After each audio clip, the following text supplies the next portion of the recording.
I thought Sneeko, I think I have a lot of respect for that dude. I think he's a little misguided, but like I think he's pretty socially aware. A lot of my subreddit was like laughing at him, saying, and I think even in the Fresh and Fit subreddit, like, oh, Sneeko shut the fuck up the whole time because he was intimidated. Blah. I think Sneeko had been on that show 3 times in a row, and he saw that like me and Myron were gonna go back and forth a lot, so he just like chilled. I think it's really difficult for a guy, especially like him, to be able to just like chill for a moment and not constantly have to be the center of attention. So I think he was doing that intentionally. I had a lot of respect for that. And then yeah, the girls were holy yikes, dude. Jesus Christ, that was a. Yeah. Sneaker's also a young man. I think he is too. He's 24. 24, yeah. 24, and you trying to talk to grown women and they can smell that you're young. They just don't care when you talk, to be honest. That's one thing. That's one thing that's very real. It's like, as a young man, you try to talk to older women and they look at you like, bro, you're 23. Like, what are you even talking about? No one's trying to hear into this. Yeah, maybe for some older, I don't know about for the Miami people. I think it just comes down to your whether you verify on Instagram or whatever. I think it's a little different. But, or you got money. Or you got money. Yeah. But no, yeah. So in general, I get it. Yeah. So what happened with the ladies? What was that like? Just very much like there was like a certain type of. I mentioned this before I ever went on Fresh and Fit. I was telling chat like because I came from LA. And I'm thinking, like, these are probably going to be, like, some of the most shallow, empty fucking people in the world is fucking LA girls and shit. And then as soon as I got to Miami, I was like, oh, my God. Especially because I go down to South Beach a lot. Yikes. And then being on that Fresh and Fit podcast, those girls were like, this is what... I could finally show my chat. This is what I'm talking about when I talk about Miami girls. Yeah. Holy people don't fuck. have any idea. They don't yeah, have any it's idea. not like... They blow LA girls out of the water in terms of, like, holy yikes. Holy fuck. Well, you know what? The thing with LA girls is like a lot of them come there for an actual career. They want to act. They want to do so. They have to have some fucking measure of self-awareness to be able to make it, right? Whereas Miami girls come here to live on yachts. They want to be boat girl. Yeah.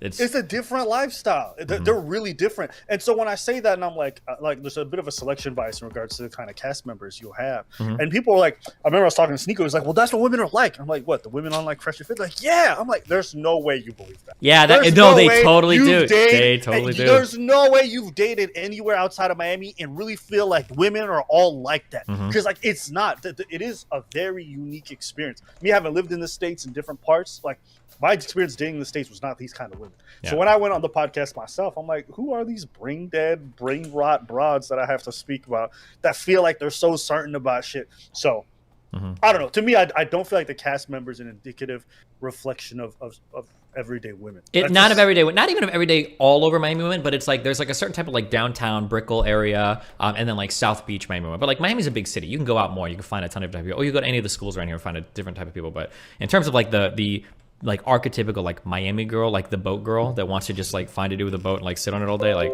yeah, holy shit, these were definitely. I'll also be honest, like if I was a self-respecting woman, I don't think I'd go on a podcast that I've done a single bounce of research on and be like, oh yeah, let me do this. But what I actually learned, and this I learned later on, the way that they actually get their women, do you know? No, I don't, other than that one dude. I think Chris does it on Instagram or something. I don't know how.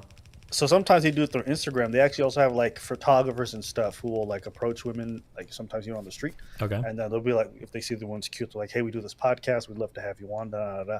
So they're just picking people who sometimes don't even know about the podcast in general. Sure. And so a lot of people are coming in blind. They're just hearing about this opportunity to get on. So the whole concept, I don't think there's anything wrong with that per se either. You know what I mean? Like, I don't think there's anything wrong with the format that they're doing it. But I just think that when sometimes people speak about like, oh, well, see, this is what all women are like. Yeah, that's really annoying.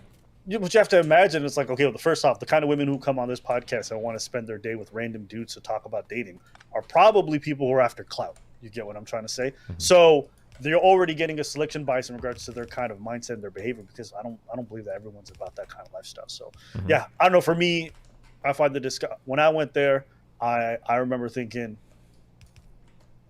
you motherfuckers are like from another planet in some ways. Oh yeah. Because like the stuff that you guys are saying don't make much sense to me.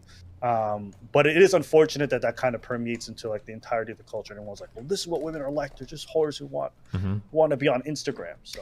All right. Bye. Remember to hit that like and subscribe, and don't forget the notification bell so that my videos show up right in your feed.